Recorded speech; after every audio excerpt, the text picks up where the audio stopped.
சிறுநீரக நோய்கள் குறித்த விழிப்புணர்வை பொதுமக்களிடம் அதிகரிக்கும் நடவடிக்கைகளை மருத்துவர்களுடன் இணைந்து ரோட்டரி சங்கங்கள் முன்னெடுக்க உள்ளதாக கோவையில் நடைபெற்ற உலக சிறுநீரக நோய் தின நிகழ்ச்சியில் மருத்துவர்கள் மற்றும் ரோட்டரி அமைப்பினர் தெரிவித்துள்ளனர். உலக சிறுநீரக தினம் ஆண்டுதோறும் பிப்ரவரி மாதம் 14ஆம் தேதி கடைபிடிக்கப்பட்டு வருகிறது.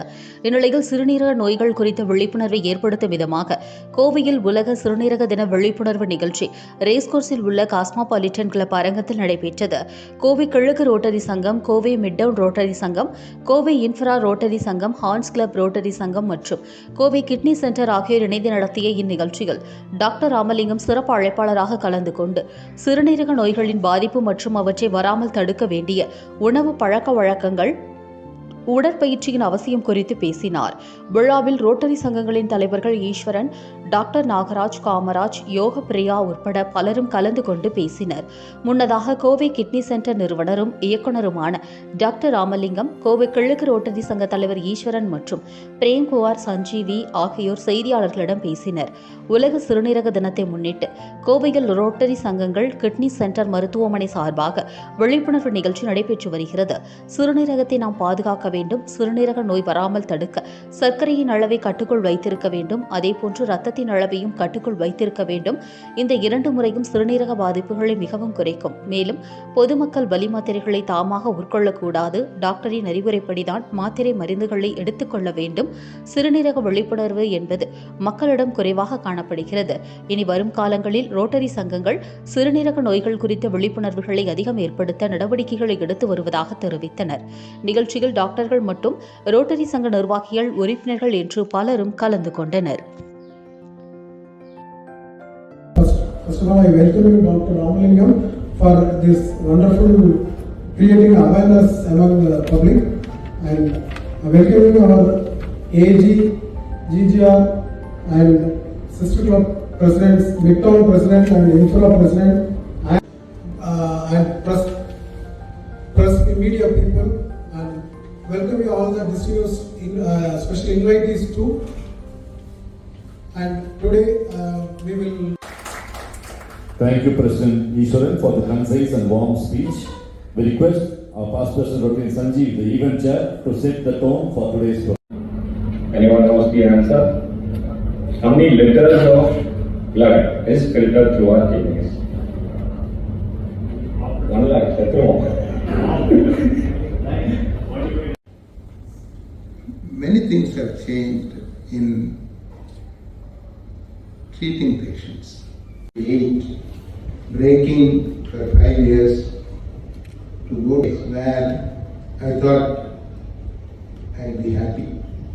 I was very, very unhappy. So I came back.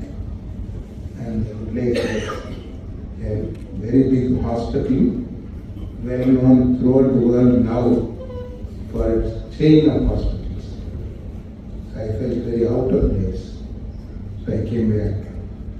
And I have never regretted leaving that chain of hospitals and coming back to the relatively small city of Coimbatore. The society respects doctors a lot. Irrespective of age, they are respected. And the doctors also try their best to give benefits they get out of their work. And during the last 50 years. Good evening all. And today's World Kidney Hour fantastically and wonderfully happened and with us.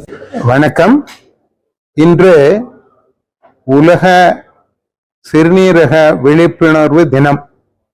March 14ஆம் தேதி உலகத்தில் உள்ள சிறுநீரக மருத்துவர்களால் எல்லாராலும் இந்த தினம் உலக சிறுநீரக வியாதிகளை பற்றி எல்லோருக்கும் சொல்லுவதற்கும், அதை எவ்வாறு தடுப்பது, அவ்வாறு சிறுநீரக வியாதி வந்தால் எவ்வாறு சிகிச்சை செய்து கொள்வது, எவ்வாறு நன்கு நீண்ட நாள் வாழ்வது என்பது பற்றி சொல்லுவதற்கும், சிறுநீரக வியாதிகளை தடுப்பதற்கான விழிப்புணர்வை உண்டு பண்ணுவதற்குமாக உலகத்தில் உள்ள எல்லா சிறுநீரக மருத்துவர்களின் அசோசியேஷன்களும் சேர்ந்து கொண்டாடும் தினம் வேர்ல்டு கிட்னி டே. இதில் முக்கியமாக சிறுநீரக மருத்துவர்களாகிய நாங்கள் உங்கள் எல்லோருக்கும் சொல்ல விரும்புவது என்னவென்றால், சிறுநீரக வியாதிகள், சர்க்கரை வியாதி, நாம் சாப்பிடும் தவறான மருந்துகள், அதிக இரத்த அழுத்தம், இவைகளால் நமக்கு அதிகமாக உண்டாகின்றன. இவற்றை தடுப்பதற்கு முக்கியமாக மக்கள் செய்ய வேண்டியது, சர்க்கரை வியாதி இருந்தால் சர்க்கரை வியாதியை நன்கு கட்டுப்பாட்டில் வைத்துக் கொள்ளுங்கள். இரத்த அழுத்தம் இருக்கிறதா இல்லையா என்று சில சமயம் நீங்களாகவோ சில சமயம் உங்கள் மருத்துவர்கள் மூலமாகவோ தெரிந்து கொள்ளுங்கள். தெரிந்து கொண்டு அந்த இரத்த அழுத்தத்தை அதிகமானதாக இருந்தால் நன்கு மருந்துகள் சாப்பிட்டு அந்த இரத்த அழுத்தத்தை கட்டுப்பாட்டில் வைத்துக் கொள்ளுங்கள். இந்த 2 செய்முறைகளும் சிறுநீரக வியாதிகளை மிகவும் குறைக்கும். சர்க்கரையை கட்டுப்பாட்டில் வைத்துக் கொள்வதும், இரத்த அழுத்தத்தை கண்டுபிடித்து அதை கட்டுப்பாட்டில் வைத்துக் கொள்வதும் நாங்கள் உங்கள் எல்லோருக்கும் மிகவும் முக்கியமாக சொல்ல வேண்டிய செய்தி இந்த நாளில். இதுவுமன்றி முக்கியமான இன்னொன்று, எனக்கு லேசா தலை வலிக்குது, எனக்கு உடம்பெல்லாம் வலிக்குது, நான் ஒரு கல்யாணத்துக்கு போகணும், நான் போய் பக்கத்தில் இருக்கிற பார்மசியில உடனே தலைவலி, இந்த உடம்பு வலியை குறைக்கிறதுக்கு மருந்து வாங்கிக்கிட்டு சாப்பிட்டு கல்யாணத்துக்கு போயிட்டு வந்துடுறேன் அப்படின்னு செய்யாதீங்க. அந்த பார்மசியில கொடுக்கிற மருந்துல 10 பேர்த்துக்கு அவங்க மருந்து கொடுத்தாங்கன்னா ஒருத்தருக்கு கிட்னி கெட்டு போயிடும். அதனால சில லேசான தலைவலி, உடம்பு வலி, காய்ச்சல்களை நிறைய தடவை கொஞ்சம் பொறுத்துக்கிறது, வேற முறைகளினால குறைச்சிக்கிறது, அல்லது டாக்டர்கிட்ட கேட்டு ரொம்ப பாதுகாப்பான மருந்துகளை வாங்கி சாப்பிடுறத மிகவும் கடைபிடிக்க வேண்டும். இந்த 3 தான் நமக்கு அதிகமான சிறுநீரக கோளாறுகளை உண்டு பண்ணுது. சிறுநீரகம்ங்கிறது பார்த்தா சின்ன உறுப்பு தான், அதுல என்ன பெருசா ஆபத்து வந்துரும் நினைக்க வேண்டாம். நிறைய வேலைகள் இருக்கு சிறுநீரகத்துக்கு. ஒருவேளை அதிகமான கழிவு பொருளை வெளியே அனுப்புறது, அதுவுமன்றி நிறைய வேலைகள் இருக்கு. அந்த வேலைகள் எல்லாம் கெட்டதுன்னா உங்களுடைய ஆரோக்கியம் கெட்டு போயிடும். அதை விட இன்னொரு முக்கியமா கடைசியா சொல்ல வேண்டியது, நீங்களாம் ஏதாவது கேள்வி கேட்டீங்கன்னா பதில் சொல்றேன். சொல்ல வேண்டியது, லேசான சிறுநீரக கோளாறோட வருஷக்கணக்குல 20 வருஷம் 30 வருஷம் நல்லா இருக்கலாம். லேசா சிறுநீரக கோளாறு வந்துட்டதுனால நமக்கு உடனே உயிருக்கு ஆபத்து, டயாலிசிஸ் பண்ணணும், கிட்னி மாற்றி வைக்கணும்னு நினைக்க வேண்டியது இல்லை. அதனால லேசான சிறுநீரக கோளாறு இருக்கா அப்படின்னு தெரிஞ்சுக்கிட்டு உங்க டாக்டர் இது அதிகமாகுமா, அதிகமாக இருக்கிறதுக்கு நான் என்ன செய்யணும்னு கேட்டுட்டு, அந்த மாதிரி டாக்டர் ஒரு இதெல்லாம் பெருசா ஜாஸ்தி ஆகாது, நீங்க சாதாரணமா இருங்க அப்படின்னு சொன்னா சந்தோஷமா அந்த சிறுநீரக கோளாறு இருக்கு அப்படிங்கிறதையே நினைச்சிட்டு இருக்காம சாதாரண வாழ்க்கை வாழுங்க. இதுதான் இந்த 3 விஷயங்கள் உங்களுக்கு இந்த டைம்ல சொல்லணும்னு நினைக்கிறோம். உங்களுக்கு யாராவது என்ன கொஸ்டின் கேட்கணும்னா ரொம்ப குறைவு. எதனாலன்னா நம்ம எல்லாத்துக்குமே முதல்ல நம்ம ஹெல்த்னா தெரியுறது இருதயம் தான். இருதயத்தை தான் நம்ம எல்லாருமே அதிகமா இருதயத்தை பத்தி தெரிஞ்சு வச்சிருக்கிறோமே ஒழிய சிறுநீரகத்தை பத்தி நிறைய பேருக்கு அவேர்னஸ் இல்லை. அதுவும் இல்லாம நீங்களே இன்னொரு கேள்வி கேட்பீங்களா இல்லையான்னு தெரியல, நானே கேட்டு நானே பதில் சொல்றேன். அவேர்னஸ் இல்லாத மட்டும் இல்லாம நிறைய தவறான எண்ணங்கள் இருக்கு. அந்த தவறான எண்ணங்கள் ஜனங்க சாதாரணமான வாழ்க்கை வாழ்றதுக்கு ஒரு குறுக்க வருது. உங்களுக்கு ஏதாவது முக்கியமா கேள்வி கேட்கணும்னா கேளுங்க. நீங்க இதுல இந்த தவறான எண்ணங்களை பத்தி நீங்க கேட்கணும்னா, முக்கியமான தவறான எண்ணம் என்னன்னா, ஒரு சின்ன உதாரணம் சொல்றேன். நிறைய பேர்த்துக்கு 1000ல் ஒருத்தருக்கு ஒரு கிட்னி தான் இருக்கும். ஒரு கிட்னி இருந்தாலும் அவங்க நார்மலா ரொம்ப நாள் சாதாரணமா வாழ்க்கை வாழ்ந்துட்டு 88 வயசுல ஏதாவது ஒரு பிரெயின்ல ஸ்ட்ரோக் வந்து இறந்து போயிடுவாங்க. கிட்னி ஃபெயிலியர்னால இறக்க மாட்டாங்க. ஆனா என்ன தவறான எண்ணம், எனக்கு ஒரே கிட்னி தான் இருக்கு, அதனால எனக்கு அந்த டயாலிசிஸ் வந்துடும், கிட்னி மாற்றி வைக்க வேண்டி இருக்கும். என்கிட்ட மட்டும் இந்த 45 வருஷத்துல குறைஞ்சது 100 பேர் வந்து, டாக்டர் எனக்கு ஒரு கிட்னி தான் இருக்கு, இன்னொரு கிட்னி டிரான்ஸ்பிளான்ட் பண்ணிடுறீங்களா அப்படின்னு வந்திருக்காங்க.